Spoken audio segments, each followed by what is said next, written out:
Live from San Francisco, it's Channel 5's People Are Talking with Ann Fraser and Ross McGowan.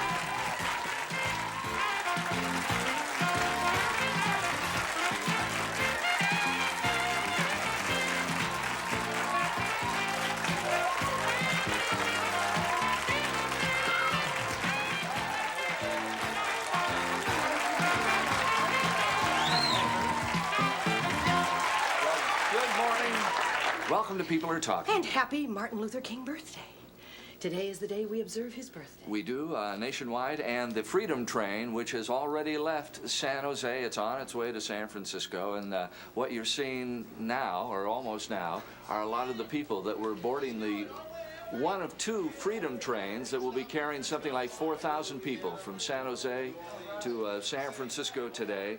And a lot of festivities today. And there's going to be a march from the Townsend train station to Civic Auditorium starting at 11:30 here in San Francisco, 11:30 this morning. Then this evening at 7, there will also be a rally at the San Jose Civic Auditorium honoring the late Dr. Martin Luther King. He was assassinated just 20 years ago on April 4th, 1968, and a planned effort that we're going to tell you a little bit about a little later on in the show to make sure that school children are aware of Dr. King and all the good works he has done. KPIX has put out a pamphlet, and we'll show it to you a little bit later.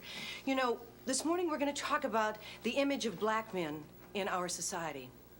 Not long ago, Newsweek did a whole cover story on it, and I want to read you just a little excerpt from that story. It says, "Black men are 6 times as likely as white men to be murder victims. They are 2.5 times as likely to be unemployed. They finish last in practically every socioeconomic measure from infant mortality to life expectancy. And some feel that black men in America seem almost an endangered species." Well, it's interesting that many people perceive black men as less intelligent, less productive, more hostile than the rest of society. And today, on the observance of Martin Luther King Jr.'s birthday, we thought it would be interesting to confront these stereotypes. We have with us this morning to share their insight 3 very interesting men. We have Huey Newton, former Black Panther. We have Ishmael Reed, who is the professor of English literature at UC Berkeley. And we have Jawanza Kunjufu, the author of Countering the Conspiracy to Destroy Black Boys. Will you give all 3 of them a nice warm welcome this morning?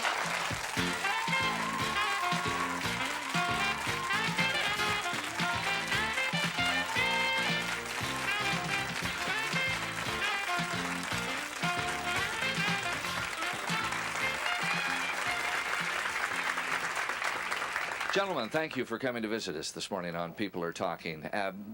We are going to definitely get into the image of black men in America, but are the 3 of you still reeling on the comments of Jimmy the Greek last Friday? Well, I'm not reeling. I thought the comments were pretty accurate. I think that blacks are a superior gene line. Based upon reproductive survival success, you have to reproduce in order to survive. And blacks have been put under 400 years of slavery, given the worst food, the worst medical care, the worst housing. So that would select out the weaker gene lines.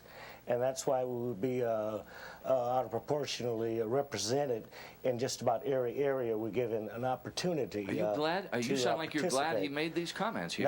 Now, if whites would like to be superior, they would allow blacks to enslave them for 400 years, and their weaker gene lines would die out. So I think that Jimmy the Greek is unfairly treated by the station that fired him. And I think the other group that probably would have a superior gene line based upon reproductive survival success are Jewish people who've been driven and murdered for years. And I would like to emphasize it has nothing to do in particular with race. It has to do with selecting out a weak gene line or weak family names. Weak not in an absolute sense, but just that the people cannot stand the oppression. Ishmael, how do you feel? Well, hold on, I like to look another way. And that's that there were 1 million black boys last year that wanted to play in the NBA. Of that million, only 400,000 will even make it to play high school ball. Of that 400,000, only 4,000 will be able to make it to play college ball. Of that 4,000, only 35 will make it to the NBA. Of that 35, only 7 start. and the average life in the NBA is 4 years. So the real problem is we have 1 million brothers looking for 7 full-time jobs the last 4 years. And yet last year we had 100,000 jobs available to be a computer programmer, engineer, or doctor, and only 1,000 brothers qualified. So our appeal to black males is to realize the odds. That you do most will be that you do best. I mean, we were the first doctor, not Hippocrates, Imhotep. So we have the ability either in math or science or music and sports. But that you do most will be that you do best. If you play basketball from 3 o'clock to 9 o'clock, you'll be a very good basketball player. If you went home and went to the library, you'd be a very good scholar. We need more black male role models that will encourage our youth in math and science. Ishmael, how are you reacting to the... Yeah, I was Jimmy the offended Greeks? by the remarks, but... You were what? Offended? I was offended by the remarks, but I hear those kind of remarks all day, every day. And I think that... So he said what you think a lot of folks are They say thinking it. They say it anyhow, before- but they're not saying it. Before I came over here, I was tuned into another channel, fortunately. That's okay, Ishmael. And I think the interviewer was trying to congratulate Arthur Mitchell of the Harlem Dance Group. And he tried to congratulate him by saying that, well, these people are not into superfly bebop. They're into things that are more, forms that are more elegant and sophisticated. I can't think of any music form that's more sophisticated and elegant than bebop. So I took that as a slur against Afro-American music. So I think what happens is that we run the risk of singling out people like Nick the Greek and Al Campanet, is that the way you pronounce his name? Al Campanet. Yeah, who have working class styles, and we let these elitists, people in culture and education, get away. Do you understand what I mean? So it seems to be a double standard. People who have a working class background, like those two guys, get blasted. But people in the industry I work in the university and culture, get away. They make remarks like that all the time. So in other words, it's kind of a good thing that it came out. It kind of hit people in the face, made them realize that they have this deep programming that's gone on. Yeah, but see, the programming continues. I mean, you know. I can't see why any people would be insulted by someone saying they're superior. As I read the article... Yeah, but the Reverend Jesse Jackson, Huey, has said he should have been fired by CBS. Dr. Harry Edwards... Huey, hold on. I'm talking about what Huey Newton says right now. Jimmy the Greek also said if blacks are given the opportunity in management in other areas, they will probably be superior there, too. And so I can't see where anyone would find fault with him other than the majority group who are afraid of blacks because of our superiority. You said okay. Oh, yeah, I said okay because it's true. It's easy for us to lash out at this person, but he meant that. You know, That was his programming, it wasn't? right. He meant exactly what he said. That was very important to him. So we have to look at that and realize that this is how people are thinking. How do we change people's thinking? I don't want to change it. In other words, if you put blacks under the most vicious, the most savage oppression throughout the start of the enslaving period, what gene line would be left other than a very strong gene line? I think it's ridiculous to think that, in a biological sense, that weak gene lines would not be wiped out after giving the worst food, the worst medical care, and so forth. I think what people really want to do is read into Jimmy the Greek's statement to say that, well, blacks are only good at athletics, and blacks can't be good at quarterbacks or at management. But he did not say that. I think you're programmed to read into it black inferiority, because that's what you're used to seeing. And I don't know what his intentions were even. So how do we reprogram that so we don't think that blacks are inferior? Well, you just have to stop being racist by first encountering your racism and seeing first that maybe you should be a little afraid of a people that you've attempted to commit genocide against. Not only then, but now. Juwanza, is it the fault of the media? Well, there's no question that there's a direct relationship between images and self-esteem. And he goes all the way back to Tarzan, to Superman, to Rambo, to Batman, to even painting the image of Jesus Christ as white. I mean, you can't separate racism from anything. So it's not unlikely then that you have Pope Julius commissioning Michelangelo in 1505 to paint Jesus Christ white. Images control self-esteem. Abraham Lincoln found out very early when you have 300 slaves on a plantation and one master, it takes a lot of work. Why don't you let them go? But don't teach them who they are. Control their history. Control their images. Then you won't have to watch them. Whoever controls the mind will also control the body. Let's talk about the image of the black man in America when we return. Stay tuned.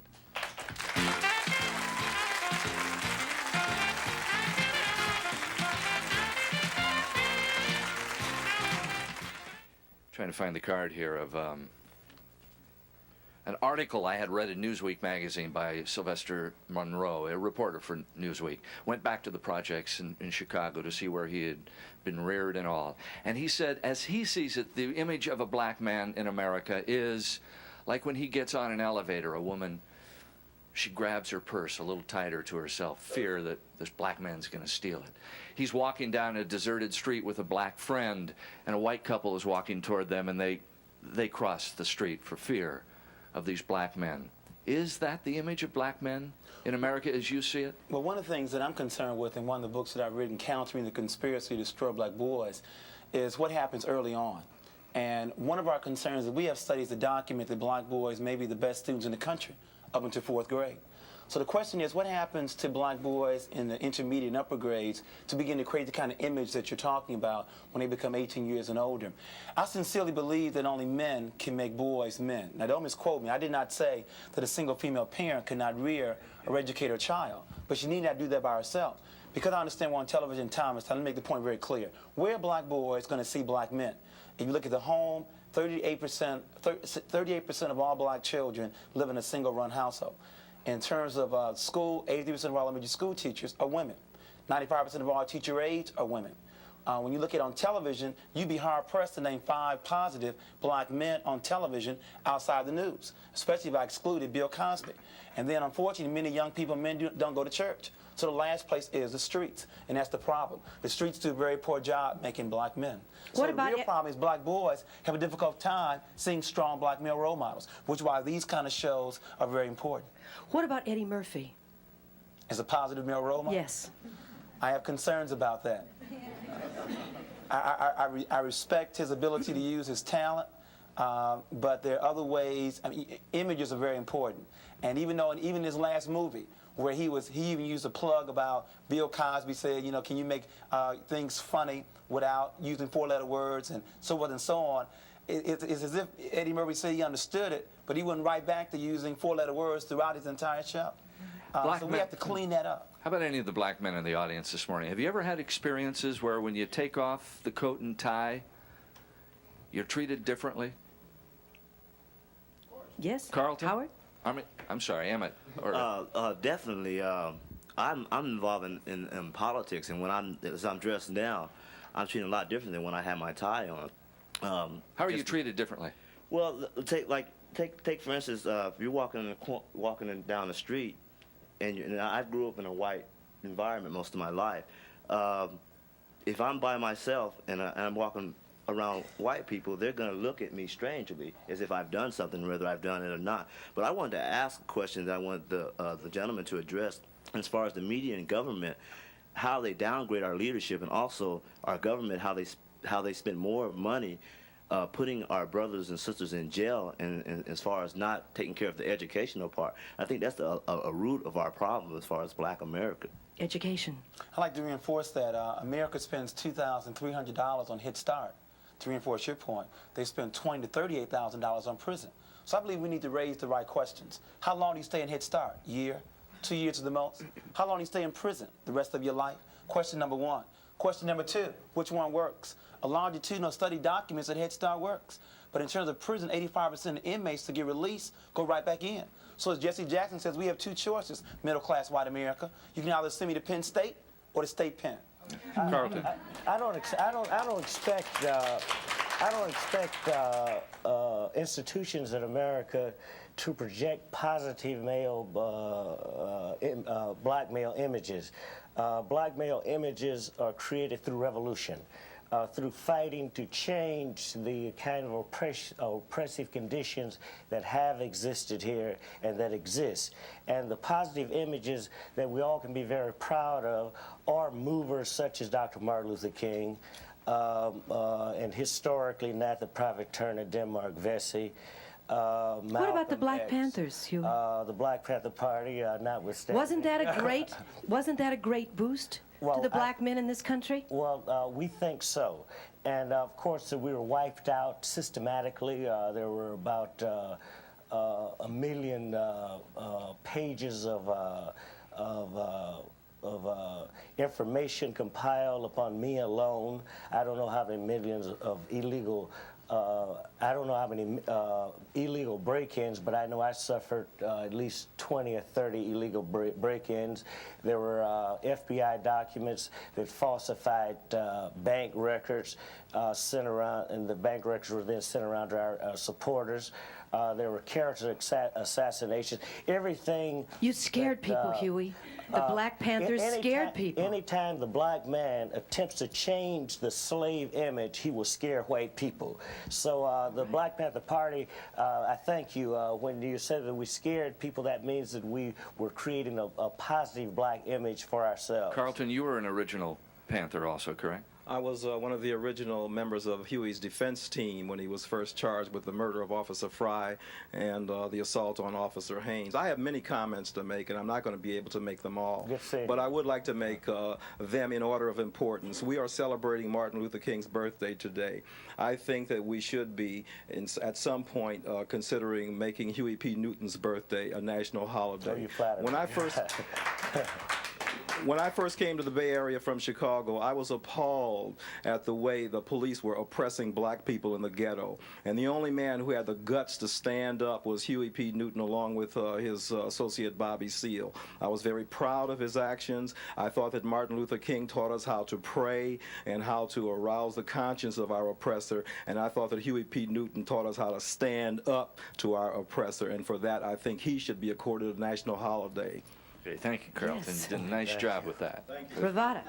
Hi, I grew up in San Francisco in the Hunters Point Naval Projects, and I could remember being about 6 or 7, and we had an area for the Black Panthers up in Hunters Point, and I felt so protected that they were there. I felt that I could go outside, and everything was beauty. The black people were together in Hunters Point, and when we had that big riot on 3rd Street, everybody began stealing from each other. Not at that point, but it's just like we lost our togetherness.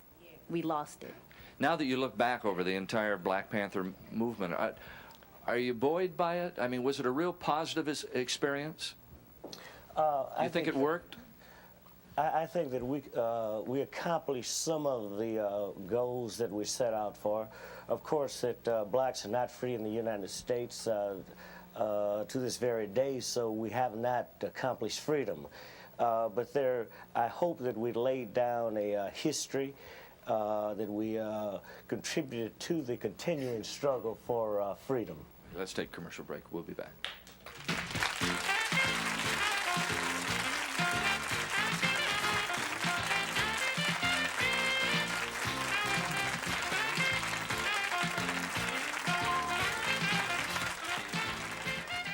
Ishmael Reed, you were unhappy with the film The Color Purple and the way it portrayed black men. Why? Well, in my new book, Writing is Fighting, plug, I That's okay. outlined some of my reservations about the film. I thought it was a contradiction for the writer and the industry behind the writer. This is a collective decision. It wasn't her decision alone. They had a meeting, these feminists. I thought it was a contradiction for them to take a film about black male chauvinism to the biggest male chauvinist in Hollywood. You wouldn't take a film about the Martin Luther King to Bull Connor and ask him to do it, okay? For people who say racism and sexism are the same, I couldn't imagine that happening. So this movie was taken to Steven Spielberg, who's been criticized by Asian American organizations, Irish American organizations for his depiction of Irish and Asians in some films. And I understand a new film, which my wife and daughter saw yesterday, is anti-Japanese. So they took this product to him, and the goal apparently was to make money. Do you understand? Now we have a color. So it distorted Alice's image from her book? Well, that's up to her. I mean, she was a consultant on the film. She was on the studio working on the film until the commencement of photography. What did you like?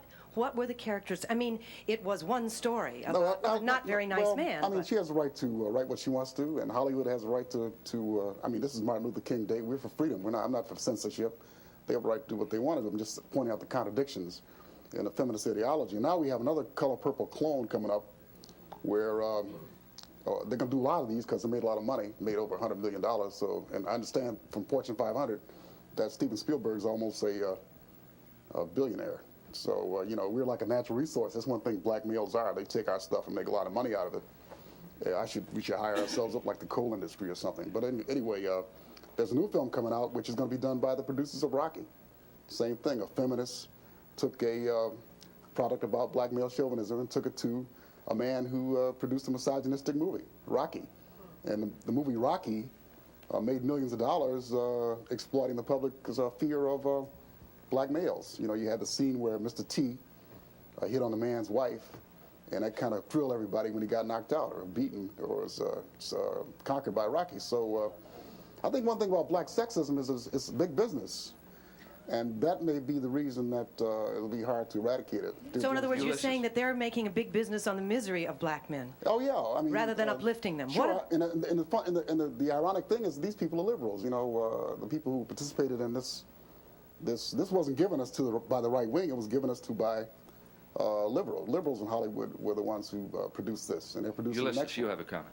Yes, I think that we'll all agree that education would be the key to remedying many of the problems that we have in the country today with respect to the images of black male. I'd be interested to hear from some of the Caucasian members of the audience is how they could, how as citizens and taxpayers, we could do something to increase the number of blacks in the graduate schools. I've been teaching in law schools for 12 years, and the highest point of enrollment was during the 68 to 71 period after the Black Panther Party was organized. As you know, there were many more job openings, there were more educational opportunities, but now enrollments are now down, and we want to see how can we increase that. Well, we're not getting any comments from our we are white here. audience. Hang on, right this here. morning. We've got a comment about education, Merle. I feel like you're right, and I feel like it's a very lacking part of our society that we don't address the needs of the black student. But I think it needs to start younger than that. I think it needs to start in the grammar schools. And I'd like to know how we can change this to make this happen. What do we need to do?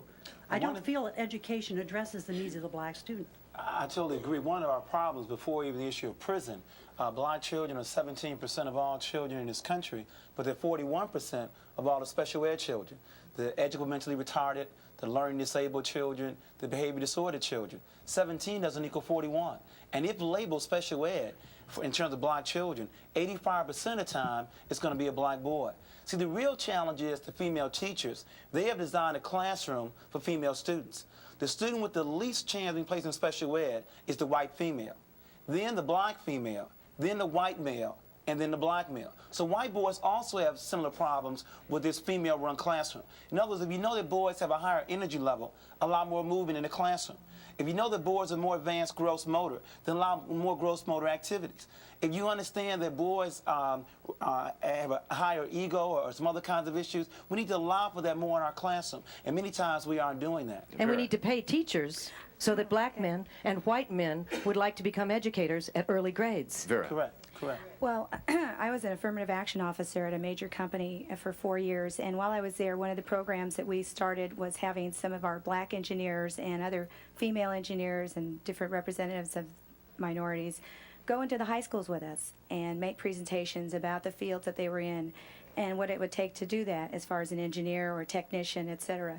I think that was a real start, and I had some mixed feelings about it. I never liked it to look staged, but it was, I think, real effective in getting the students to think about it. And my only other comment would be to have that same program in elementary schools. The Role Model Mentor Program is a very good program, and we need to have more of that. How do you feel about, is it Joseph Clark? I'm not sure I have his name right. I hope so. The principal who is Joseph Clark. Joseph Clark, who's hot, who's trying to make the schools work, who's saying if you don't put your nose to the grindstone, you're out, and he's running into all kinds of trouble. He brought me into his school to speak, and my concern about Joe Clark is that anytime you have a school where there's a high disciplinary problem, high drug problem, you can't teach when schools are not safe. He was a major contribution in making the school safe. But good principals are also strong instructional leaders. Joe Clark is not a very strong instructional leader. He made the school safe. Now we need to have another kind of administrator in there for instructional leadership. In other words, you need to have someone else who will make the school safe. That does not have to come out of the principal's office. We got to so go I away respect from them. the commercial We need to have break. somebody else for We'll instruction. be back in just a moment. Stay tuned. Seems to me.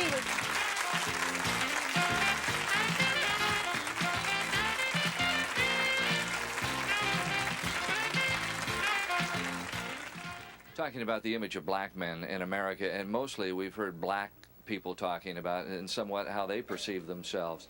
And the white members of our audience, the other colors, are not saying much about image. I mean, is there a reason to fear in your minds a black man walking down the street in exercise clothes? Does anybody feel that they have to hold their purse closer, or maybe they can't leave the car unlocked? Angelo? Well, I don't know about my purse, but I don't want to cheat you either, because I'm Puerto Rican, so I'm part of the Rainbow Coalition here. You know, I'm from New York, home of Howard Beach, and one of the problems is, although we have to talk about long-term problems and structural problems in the society and how, you know, images are projected, what do you do in the short term? And that is the fact that you have that fear. You have, you know, people that can say, you know, more blacks and Puerto Ricans and Latinos are in prison than, you know, white people are, you know, proportionately, that there's more crime in, you know, black areas. And you have this image, you know, that is based on some realities in the sense of the immediate thing that doesn't deal with the long-term thing. How do you deal in the short term with those kinds of issues? How do you address that in terms of, you know, let's So if you see a black man on the street and he's not in coat and tie, maybe even if he is, you have some fear? Well, I think people have fear. People have fear of me, you know, as a Puerto Rican also. So there's a lot of fear around. But again, the question is, how do you, like in New York City, the city is very, very polarized now, for example. How do you deal with those things, as I said, in the short run? Well, I think we can answer that question very quickly by simply asking ourselves, why were black people brought to this country? We were brought here to work. Does that reason exist today? America has a problem. What do they do with the people they no longer need? But remember, how you phrase the question determines the answer. The Negro question is, what are they going to do for us? The African question is, what are we going to do for ourselves? In other words, and very quickly, what I'm trying to get at is that there are good-intentioned parents to tell their children to get a good education, to get a good job. I don't lie to my two sons, 15 and 10. I tell them to get a good education, to be like their father, to be the boss, to run their own corporations.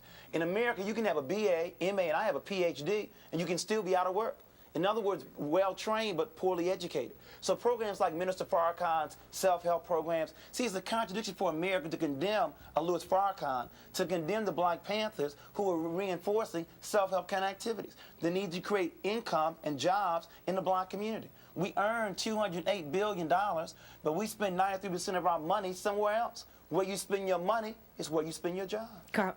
I wanted to make the point in concurrence with what the gentleman just said, and that is that education, frankly, is overrated in terms of what it will do for the blacks in America. It's merely a tool, and the bottom line are the economics involved. As Louis Farrakhan pointed out, why can't we at least make our own toilet paper, our own soap, and our own toothpaste, and not be dependent upon the dominant culture for our basic needs? It was also pointed out to me that I should respond to how it made me feel, for example, when I was stopped by an Albany police officer walking along the street at 4 o'clock in the morning in my jog suit and tennis shoes going home because he didn't know me. First thing he did, he approached me and asked me for my ID. Well, I don't carry ID in my jog suit. When I gave him my name, I gave him my nom de plume because I'm a poet, and my nom de plume is Alan Philip Decadreau. When he couldn't come up with anything on the computer, he was very incensed. Now, he got angry at me simply because he couldn't find anything on the computer, which should have indicated that I wasn't in any trouble or hadn't been in any trouble. But the fact of the matter is I was very incensed about this incident, and I think that the fact that a black man not in a shirt and tie is oppressed more than other people is one of the indicia of racism in this country. Okay, we'll be back in a moment.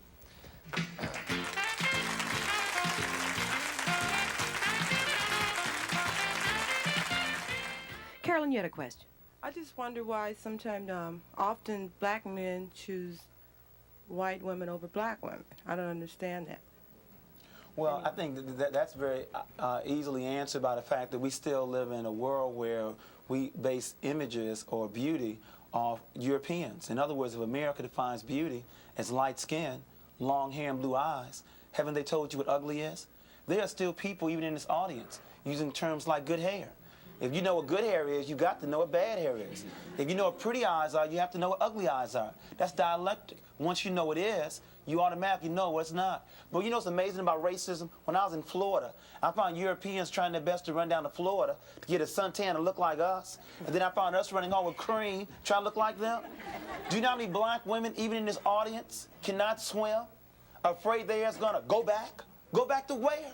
Where are you afraid of it going back to? Linda. I just wanted to address what was said earlier about black men walking down the street in the middle of the night. Anyone walking down the street in the middle of the night will be stopped by a police officer because that's not a common time to be out. And if someone was walking down the street in your neighborhood at 3 in the morning, wouldn't you wonder, no matter what color they were, what they were doing there? Exactly. Ooh, yeah, Starla. One thing I was going to address in there is that I don't think it because you were colored, and if you're saying that the officer had an attitude at all, it might have been any question that you were giving false ID. Was there any other reason? Not just because of your color, but for his own safety.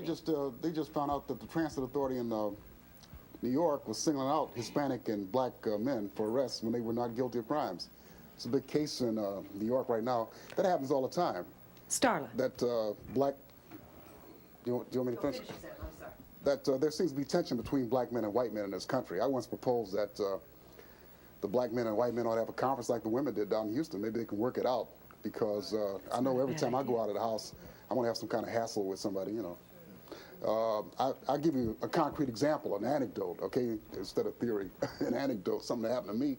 I've been trading at this coffee place on Telegraph Avenue in Berkeley for about 15 years. People have been very courteous to me. I went in there with another black person, a black man, and I thought they were going to call a riot squad or something, you know what I mean? Because 2 black men constitute a mob, I guess. That goes back to slavery. So I think there's some hostility and conflict between black men and men of other backgrounds in this country, and I think it ought to be worked out in a peaceful manner so that we can avoid some of these conflicts. And I think getting back to education, you mentioned Joe Clark and his methods and everything. I think something's wrong with this curricula too. We have people who do ignorant things because they've not been acquainted through the educational system with other cultures. Now, if I were Jimmy the Greek, I would sue my high school, I would sue every university I went to for not acquainting me with Afro-American people in this country. Now, we have a case down here in Stanford where the Asian, Hispanic, and Afro-American students are just trying to get Stanford to make one ethnic course a required course, okay? Just one, not changing the curriculum, not making a curriculum a multicultural curriculum so we can learn about Hispanics and other people in this country, but just one, and the resistance is coming from the professors there. And I'm reminded of the professors in Nazi Germany who knew about Schubert and Bach and Beethoven, yet they were the ones who led to the Holocaust, who encouraged the Holocaust and used to end their lectures with Heil Hitler. Starla. What I wanted to say is that I don't agree with the lady saying that because you're because you're out after 4 o'clock in the morning. I live in the Haight. People are up jogging all the time. You don't see anybody being stopped at 5 o'clock in the morning, 4 o'clock in the morning in the Haight-Ashbury, but that's because it's a predominantly white neighborhood. And that's the way I see it. I don't think, if it was it doesn't make any difference when it's a predominantly white neighborhood and white people are jogging, but if a brother was out there, they would be watched and they would be looked at. I hate to disagree, but I was stopped this morning at 5:30 walking my dog by a policeman who just wanted to know why I was out at that hour. I'll tell you what, the white women are the safest group in this country. I mean, just statistically, if you want to get back to theory, if you're a white woman, your chances of being murdered is 1 in 300 something. If you're a white man, it's a 1 in 200 something. If you're a black woman, it's 1 in 181. If you are a black man, it's 1 in 25, okay? So all we hear about in the media is protecting American European women. Do you understand? I mean, when they're the safest people, the safest group in this country. And I see the police and all these other knight errants or whatever, these vassals and warriors, their whole energy is directed towards protecting the safest group in this country. So I think we get in this hysteria about race partially because of the media. And I don't want to bring that because I'm on television. Yeah, I'm on your show. But I think that's okay. The whole idea of this thing is to get some things said, and I don't know what we're getting said. People get 95% of their information from television nowadays, okay? Brian Gumbel said this is the most important way of informing people and educating people in the country, and I think the media has become more responsible. Every time I look at that 6 o'clock news, I cringe. I say, oh, Lord, what do we do now? You know what I mean? We have black men as muggers and the black rapists. women in this audience, what Hey, no, role I do you would like to play say in this. the image you of said black that you men? were stopped. You know what? We're not. Of course, we weren't talking about white people are never arrested. White people are never stopped going down. See, that's an absolute statement. You have white people in jail. We mean as the statistical average that blacks are more often stopped according to our number that we represent in society, which is only about 11%. You know what? And I don't think anybody's going to disagree with it. I agree with you completely. How do we change Let me give you an example. I mean, all we're giving The way you statistics change it is is the through same old revolution. talk. The way you change it is changing the entire institutionalized racism. Okay, we're not going to change the whole system this morning. Give us some ideas what we can do to help. We're not going to do anything but procrastinate. But what I'm trying to say is we have to start movements like the civil rights movement, continue it like the Black Panther Party, continue it like the Republic of New Africa, continue movements like the Nation of Islam, because it needs all of those groups, all of those movements just to start to make a dent in the kind of twisted mentality white people have in this country. Why aren't they being from started the then? upper class to the middle class, because they all Rita has a profit comment here. by the situation of black oppression, one way or Rita. another, even when they don't want to. You know how we can start today? Well, now, let's let our audience have some comment. Well, you have more time than I have, and you just in the audience. You have more time. Why don't you come up here? You have more time than I have, and you just in the audience. Yeah, My right, feeling is right. that as a black woman and a Sure, mother, hostile. it is my responsibility as what I see myself as the first teacher of a nation. I consider myself to be a part of the black nation. And my responsibility as a mother is to teach my son the reality and the truth of the world as it exists. Not only my son, but any child that comes into my environment. If I see a kid walking down the street and it's raining and he's got his coat on his shoulder, sweetheart, put your coat on your back. Okay, if I see a child disrespecting an adult, he doesn't have to be my child, but I will correct him. And that is our responsibility as black women and women as a whole. We are the first teachers of our children who become our nation.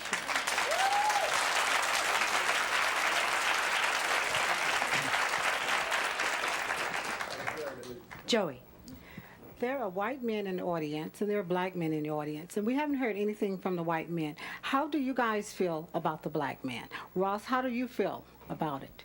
What is your point of view? I would say that I have met some white men that I haven't cared for and some black men that I haven't cared for. I mean, I was telling somebody a story before I went on the air, and it was back in 1968, and I was living down in Campbell, California, and the fella below us was holding his new little baby.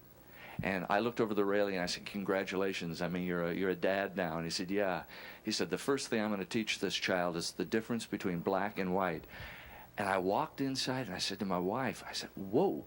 I mean, that scared me. That really upset me as a white man. That another white man was saying he's going to teach him the difference between. That's the whole problem we got in this country. There's no difference. I'll be brief, I promise. Carlton, you can't be brief. You can't be. Yes, I will. No, I wanted to make the comment that Ann mentioned she was stopped at 5 a.m. I agree with the brother who said the police officer was trying to protect her, probably. I didn't finish my story. The police officer who stopped me, when he couldn't get a readout on the computer, told me that I was going to stand there until something came up or I gave him a different name. I explained to him that my nom de plume had been in existence for over 20 years. I turned my back on him and walked away as he pulled his revolver. And his brother officer said to him, "Don't shoot him, it's not worth it." And I did not turn around, so it could have gone either way. He wasn't trying to protect me, but he was trying to protect Ann. I think enlightened white males like yourself should go back and try to educate some of the other guys. Okay, no, let me finish, because I'm not singling you out as being part of the problem. Your ancestors are probably in Europe paying as much dues as some of the slaves. That's possible, okay, because there were white ethnics who came here as slaves, as indentured servants, and who were restricted in their activity just as blacks were.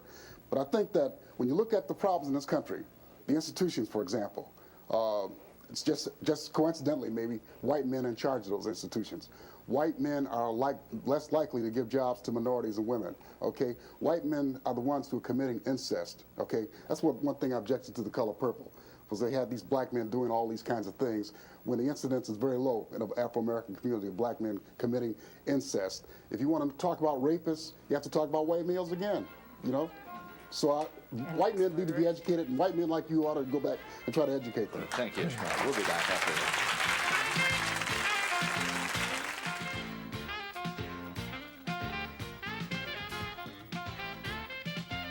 We've got about a minute and a half, Rochelle.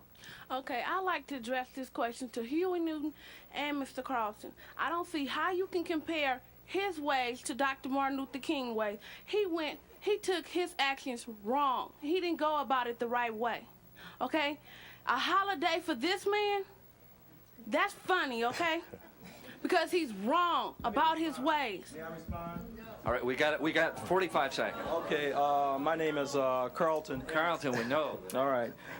First of all, Dr. King was a very great man, and his greatness was rooted in prayer.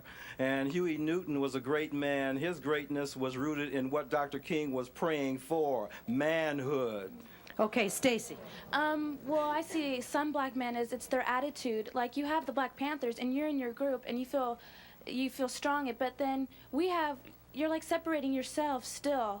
And then we're going to get a group, and then you're going to get another group, and that's what separates us. We don't have to separate ourselves when we're already separated. But let me say this about Dr. Martin Luther King. Dr. Martin Luther King was put out of the NAACP because he was too radical.